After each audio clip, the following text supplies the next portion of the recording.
எல்லோருக்கும் வணக்கம். மலர் அம்மா சமையல் சேனல் இன்றைக்கி வந்து மத்தியானம் லஞ்சுக்கு தான் ரெடி பண்ண போகிறோம். ஸ்டவ் பற்ற வச்சு ஒரு குட்டியாக ஒரு குக்கர் வச்சுட்டேன். குக்கர் நல்லா சூடு ஏறிடுச்சு. இப்போ எண்ணெய் சேர்த்துக்கிறேன். கடுகு, ஒரு 1/4 டீஸ்பூன் வெந்தயம். புளி குழம்புக்கெல்லாம் வெந்தயம் போட்டால் நல்லா சூப்பராக இருக்கும். சீரகம் ஒரு 1/4 ஸ்பூன். கடுகெல்லாம் நல்லா பொரிஞ்சிடுச்சு. ஒரு 12 பல்லு பூண்டு வந்து உரித்து எடுத்துக்கிட்டேன், அதையும் சேர்த்துக்கிறேன். பூண்டு நல்லா வதங்கிடுச்சு. கறிவேப்பிலை கொஞ்சம், ஒரு பெரிய வெங்காயம் எடுத்து சின்ன சின்னதாக கட் பண்ணிக்கிட்டு அந்த வெங்காயம் சேர்த்துக்கிறேன்.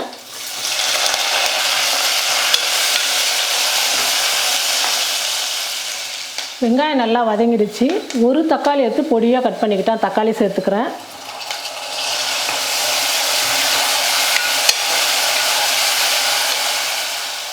வெங்காயம் தக்காளி எல்லாம் நல்லா வதங்கிடுச்சு. ஒரு 1/4 கிலோ சேனக்கிழங்கு எடுத்து தோலெல்லாம் சீவி எடுத்துகிட்டு சின்ன சின்ன பீஸாக இந்த மாதிரி கட் பண்ணி எடுத்துக்கிட்டேன். புளி குழம்புக்கு இந்த மாதிரி சின்ன சின்னதாக இருந்தால் தான் நல்லாயிருக்கும்.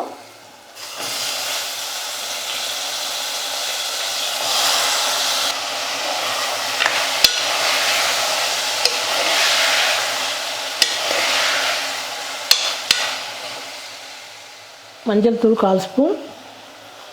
தேவையான அளவுக்கு உப்பு சேர்த்துக்கிறேன். மஞ்சள் தூள் உப்பு சேர்த்ததுக்கப்புறம் நல்லா வதக்கிக்கலாம்.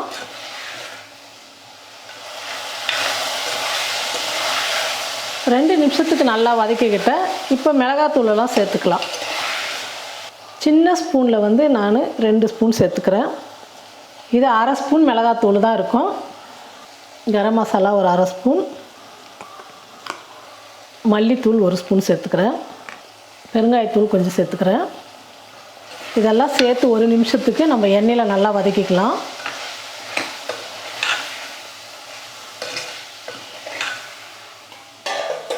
தேவையான அளவுக்கு தண்ணி சேர்த்துக்கிறேன். தண்ணி இந்த அளவுக்கு இருந்தால் போதும். ஏன்னா நம்ம காய் வந்ததுக்கப்புறம் புளி தண்ணி வேறு சேர்க்கணும். அதனால் தண்ணி வந்து அளவோடு வச்சுக்கணும். ரொம்ப தண்ணியாக இருந்தால் புளி குழம்பெல்லாம் நல்லா இருக்காது. ஒரு மூடி போட்டு மூடியெல்லாம் காய் நல்லா வேகட்டும். பாருங்கள், காய் வந்து நல்லா வெந்துடுச்சு. இப்போ வந்து புளி தண்ணி சேர்த்துக்கலாம். ஒரு குட்டியாக எலுமிச்சம்பழம் சைஸ் புளி எடுத்து கரைச்சி வடிகட்டி எடுத்துக்கிட்டு அந்த புளி தண்ணி சேர்த்துக்கிறேன்.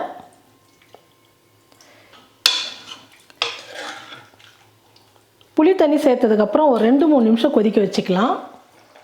பாருங்கள், புளி ஊற்றி குழம்பு வந்து நல்லா கொதிச்சிடுச்சு. இந்த அளவுக்கு நல்லா புளி குழம்புலாம் இந்த அளவுக்கு திக்காக இருந்தால் தான் சாதத்தோடு பிசைஞ்சு சாப்பிட்றதுக்கு ரொம்ப நல்லாயிருக்கும். இப்போ நான் ஸ்டவ் ஆஃப் பண்ணிடுறேன். இப்போ நம்ம அடுத்தது மணத்தக்காளி பொரியல் செஞ்சுக்கலாம். கடாய் நல்லா சூடு ஏறிடுச்சு. எண்ணெய் சேர்த்துக்கிறேன். கடுகு, சீரகம் கொஞ்சம் சேர்த்துக்கிறேன். கீரை வந்து ஒரு கட்டு வாங்கினதுனால கட் பண்ணி எடுத்து சுத்தமானால் கொஞ்சமாக தான் வந்தது. அதனால் வந்து நான் எல்லாமே வந்து கம்மியாக சேர்த்துக்கிறேன். கடலைப்பருப்பு வந்து 1/2 ஸ்பூன் சேர்த்துக்கிறேன். உளுத்தம்பருப்பு 1/2 ஸ்பூன். ஒரு 5 பல்லு பூண்டு வந்து தோலோடு இடித்து எடுத்துக்கிட்டேன், அந்த பூண்டு சேர்த்துக்கிறேன். ஒரு 2 வரமிளகா வந்து சின்ன சின்னதாக கட் பண்ணிக்கிட்டு அந்த வரமிளகா சேர்த்துக்கிறேன். இதெல்லாம் நல்லா வறுத்துக்கலாம். பருப்பெல்லாம் நல்லா வறுப்பட்டுடுச்சு. ஒரு சின்ன வெங்காயம் எடுத்து பொடியாக கட் பண்ணிக்கிட்டு அந்த வெங்காயம் சேர்த்துக்கிறேன். கொஞ்சம் கறிவேப்பிலை.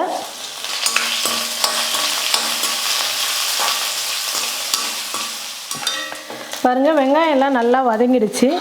நான் மணத்தக்காளி கீரை வாங்கிட்டு வந்து நல்லா எல்லா கீரையும் கிள்ளி எடுத்து அலசிட்டு பொடியாக வந்து கட் பண்ணி எடுத்துக்கிட்டேன். இந்த கீரையை சேர்த்துக்கிறேன்.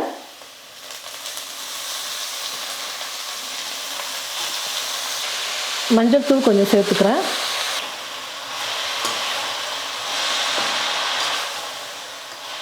பொரியலுக்கு தேவையான அளவுக்கு உப்பு சேர்த்துக்கிறேன்.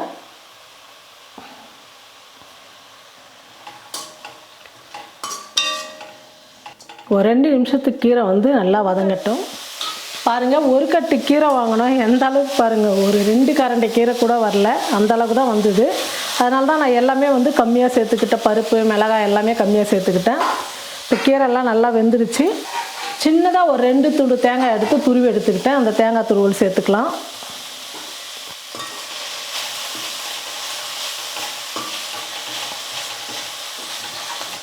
மணத்தக்காளி கீரை பொரியல் வந்து சூப்பராக ரெடி ஆகிடுச்சு. எல்லாருக்குமே தெரியும் மணத்தக்காளி கீரைனா உடம்புக்கு எந்த அளவுக்கு ரொம்ப நல்லது. வாய்ப்புண்ணு, அல்சரு இந்த மாதிரி நிறைய பிரச்சனை இருக்கிறவங்களாம் மணத்தக்காளி கீரை வந்து பொரியல் கூட்டு கடைஞ்சி சாப்பிட்லாம். அதுவும் இல்லாமல் ரொம்ப வாய்ப்புன்னு இருக்கிறவங்க அல்சர் இருக்கிறவங்க காலையில் அந்த மேலே வந்து துளுப்பாக இருக்கும் பார்த்தீங்களா, துளுத்து வரும். அந்த துளிர் வந்து அப்படியே கிள்ளி ஒரு 4-5 இலை நீங்கள் மென்று வெறும் வயிற்றில் சாப்பிட்டிங்கன்னா அல்சர் புண்ணு எது இருந்தாலும் சூப்பராக சரியாயிடும். அவ்வளோ நல்லா புண்ணெல்லாம் ஆறிடும். இது வந்து ஹாஸ்பிட்டலுக்கு போகாமல் நமக்கு வந்து ரொம்ப ஈஸியாக வீட்லேயே செய்யக்கூடியது தான் இது. இதை உணவாகவும் எடுத்துக்கலாம், மருந்தாகவும் எடுத்துக்கலாம். அந்தளவுக்கு ஒரு ரொம்ப நல்லது மணத்தக்காளி கீரை வந்து. இப்போ மணத்தக்காளி கீரை பொரியல் ரெடி ஆகிடுச்சு. நான் ஸ்டவ் ஆஃப் பண்ணிட்டேன். அடுத்தது பருப்பு ரசம் செஞ்சுக்கலாம். பருப்பு ரசம் செய்கிறதுக்கு மிளகு சீரகம்லாம் தூள் பண்ணிக்கலாம். மிளகு 1 ஸ்பூன், சீரகம் 1 ஸ்பூன், தனியா 1 ஸ்பூன், ஒரு 6 பல் தோலோட பூண்டு எடுத்துக்கிட்டேன், 2 மிளகாய், இது வந்து காஷ்மீர் மிளகாய் 2 எடுத்துக்கிட்டேன். இது எல்லாம் மிக்சியில் போட்டு நைஸாக அரைச்சி எடுத்துக்கலாம். பாருங்கள், இந்த மாதிரி கொரப்பாக அரைச்சி எடுத்துக்கணும். பெரிய எலுமிச்சை பழம் புளி எடுத்து நல்லா கரைச்சி அந்த தோலெல்லாம் எடுத்துட்டு தண்ணி மட்டும் வடிகட்டி எடுத்துக்கிட்டேன். 2 தக்காளி கட் பண்ணி இந்த மாதிரி நல்லா வெறும் தக்காளியோட ஜூஸ் மட்டும் எடுத்துக்கிட்டு அந்த தோலெல்லாம் தூக்கி போட்டுட்டேன். இப்போ இந்த புளி தண்ணியும் தக்காளி தண்ணியும் ஒன்று சேர்த்துக்கலாம். நான் ஒரு 50 கிராம் துவரம் பருப்பு எடுத்து குக்கரில் போட்டு நல்லா ஒரு 5-6 விசில் விட்டு நல்லா வேக வச்சு எடுத்துக்கிட்டேன். அந்த பருப்பு தண்ணியோடு சேர்த்து இந்த புளி தண்ணியில் ஊற்றிக்கலாம். ரொம்ப நைஸாக இருக்கணும், பருப்பே தெரியக்கூடாது, அந்த அளவுக்கு நம்ம நல்லா கரைச்சி எடுத்துக்கணும். மிளகு சீரகம் அரைச்சது சேர்த்துக்கலாம். கறிவேப்பிலை கொஞ்சம், கொத்தமல்லி கொஞ்சம், மஞ்சத்தூள் கொஞ்சம் சேர்த்துக்கிறேன். ரசத்துக்கு தேவையான அளவுக்கு உப்பு சேர்த்துக்கலாம். இப்போ எல்லாம் சேர்த்ததுக்கப்புறம் நல்லா கரைச்சி விட்டுடலாம்.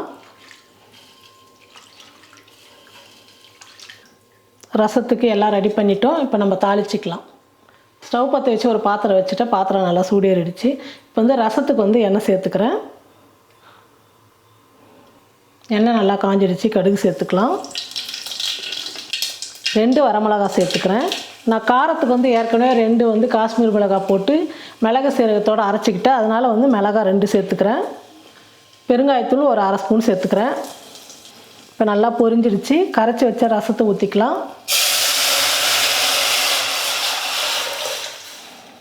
தண்ணி நமக்கு தேவையான அளவுக்கு சேர்த்துங்க. அதாவது புளிப்பு எந்த அளவுக்கு கரெக்டாக இருக்கோ அந்த அளவுக்கு தண்ணி சேர்த்துக்குங்க.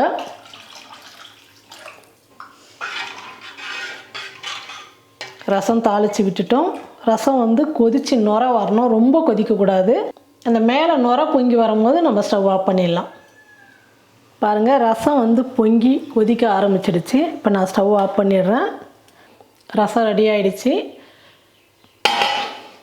அடுத்தது ஆம்லெட் செஞ்சுக்கலாம். நான் ஆம்லெட்டுக்கு 3 முட்டை எடுத்துக்கிறேன். இதை உடச்சி ஒரு பாத்திரத்தில் ஊற்றிக்கலாம்.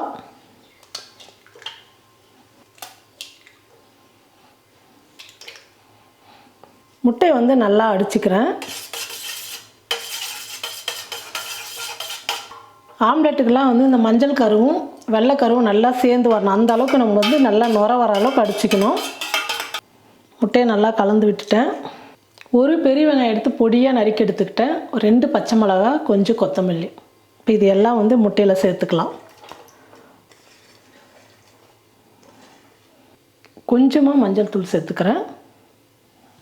இதெல்லாம் சேர்த்ததுக்கப்புறம் நல்லா கலந்து விட்டுக்கலாம். முட்டையை நல்லா கலந்து விட்டுட்டேன். இப்போ நம்ம தோசைக்கல்லை வச்சு ஆம்லெட் செஞ்சுக்கலாம். தோசைக்கல்லை நல்லா சூடு ஏறிடுச்சு. இப்போ நம்ம ஆம்லெட் போட்டுக்கலாம். கடாயில் கொஞ்சமாக எண்ணெய் சேர்த்துறேன். நான் வந்து 3 முட்டை உடச்சி ஊற்றுனதில் வந்து 2 ஆம்லெட் ஊற்ற போகிறேன்.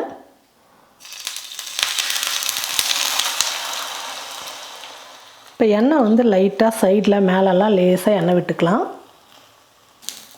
ஆம்லெட் ஒரு பக்கம் வெந்துடுச்சு. திருப்பி போட்டுக்கிறேன்.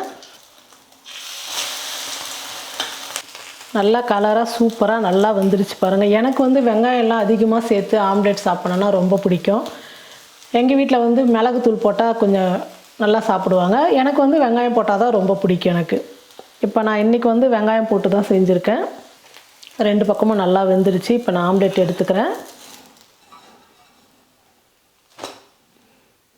சூப்பராக ஆம்லெட் ரெடி ஆகிடுச்சு. 3 முட்டை எடுத்து 2 ஆம்லெட் ஊற்றிக்கிட்டேன். பாருங்கள் எந்த அளவுக்கு நல்லா பெருசாக சூப்பராக வந்திருக்கு. ஒரு ஆம்லெட் சாப்பிட்டாவே நம்ம வயிறு ஃபுல்லாகிடும். வெங்காயம் எல்லாம் சேர்த்ததுனால ஆம்லெட் வந்து ரொம்ப நல்லா பெருசாக வந்திருக்கு. இப்போ நம்ம சமையல் வந்து முடிஞ்சது எல்லாமே. இப்போ நம்ம என்னென்ன செஞ்சோன்னு சொல்லிட்டு பார்க்கலாம் வாங்க. இன்றைக்கி மதிய சாப்பாடு நம்ம வீட்டில் வந்து சேனக்கிழங்கு புளிக்குழம்பு, பருப்பு ரசம், முட்டை ஆம்லெட், மணத்தக்காளி கீரை பொரியல், சாதம், தக்காளி ஊறுகாய். தக்காளி ஊறுகாய் வந்து நம்ம சேனலில் ஏற்கனவே போட்டிருக்கோம்.